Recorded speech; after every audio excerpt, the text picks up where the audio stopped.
रसवर्षा श्री कृष्ण महिमा page number 66 शेष दुआ नंबर 35। श्री राधे शाणी चतुर्था शक्ति सब चली प्रियतम के पास, बंधन तोरी जगत के परम पिया की आस। ग्रह शक्ति, लौकिक धर्माशक्ति, दयाशक्ति और अर्थाशक्ति, इन चारों आसक्तियों का त्याग करके गोपांगनाएं श्री कृष्ण की बंसी में अपनी पुकार, अपने नाम का आह्वान सुन करके चल पड़ी प्रियतम श्याम सुंदर के पास। जब तक इन आसक्तियों का त्याग नहीं होता तब तक श्री कृष्ण के रास में प्रवेश नहीं होता। महाराज की जय अधिकारी, गोपी सकल ते जवई पधारी। वो महाराज की अधिकारिणी थी जिनका ठाकुर ने माया आवरण हटाया था, चीर चुराया था, और जिनको बुला करके बंसी में नाम लेकर के अपने पास आवाहन किया था, वो सब गोपियां जब आ गईं, तब श्याम सुंदर ने अपने अधरों पर से बंसी हटाई। महाराज की जय अधिकारी, गोपी सकल अजित सबई पधारी। वंशी वादन कियो विरामा, मृदु मुस्काई निरखे घनश्यामा। बंसी का वादन बंद करके सब गोपियों के आंख से आंख मिला करके मुस्कुराने लगे, मानो नेत्रों से और मुस्कान से उनका स्वागत कर रहे हैं। अब वो वचनों से भी स्वागत करने वाले। स्वागत है तुम्हारो महाभागा, करो कहा प्रिय सह अनुरागा।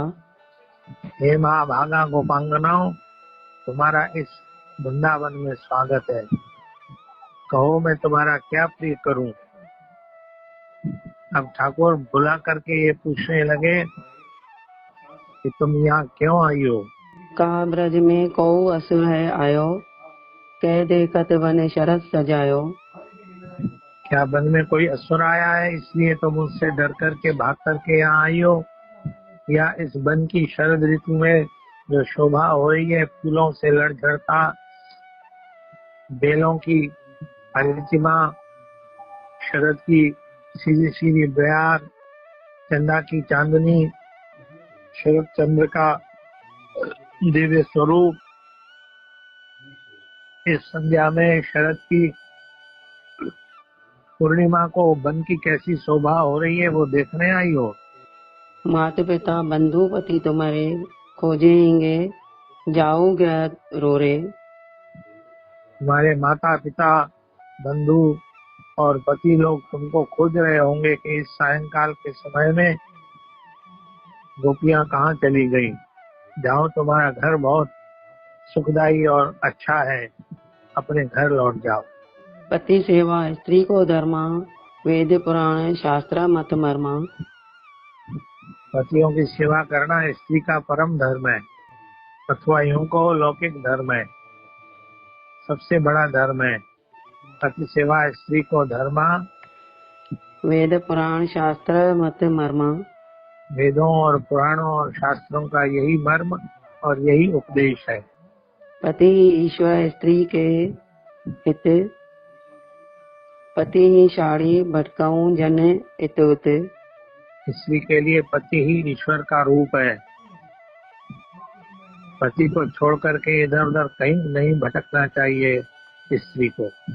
सुनी बानी गोपी सकुचानी, कृष्ण चरण रति अचल जन्मानी। सुनी बानी गोपी सकुचानी, कृष्ण चरण रति अचल जन्मानी। श्याम सुंदर की ये वाणी सुन करके कि पतियों की सेवा स्त्री का धर्म है और जाओ अपने घर, बड़ी सकुचा गई। जिन्होंने अचल रति अर्थात प्रेम श्री कृष्ण के चरणों में माना था, ये सुन करके कि तुम क्यों आई हो, अगर वन की शोभा देखने आई हो तो देख ली तुमने, अब अपने घर लौट जाओ, पतियों की जाकर के सेवा करो। अतिशय व्याकुल है गई, सुनी केशव के बेन, पद निकली खत अंतर व्यथा, बरसत जल दो नैन। बहुत व्याकुल हो गई गोपांगनाएं श्याम सुंदर के ये शब्द सुनकर के, और मानो कुछ मुंह से नहीं कह पा रही, इसलिए अपने पांव के नख से धरती को कुरेदने लगी। मानो अपने हृदय की व्यथा मुंह से न कह सकने के कारण धरती के कागज पर लिख रही है कि श्याम सुंदर, क्या तुमने बंसी बजा करके हम लोगों को इसलिए बुलाया था? हम तो सब त्याग करके, चतुर्था शक्ति का त्याग करके तुम्हारे पास आई हैं, और तुम इस तरह हमको जो है तिरस्कार करते हुए घर लौटने की बात कह रहे हो। लेकिन ये मुख से नहीं बोल पा रही थी, संकोच के कारण तो मानो धरती पर अपने राधे राधे बाबा जी।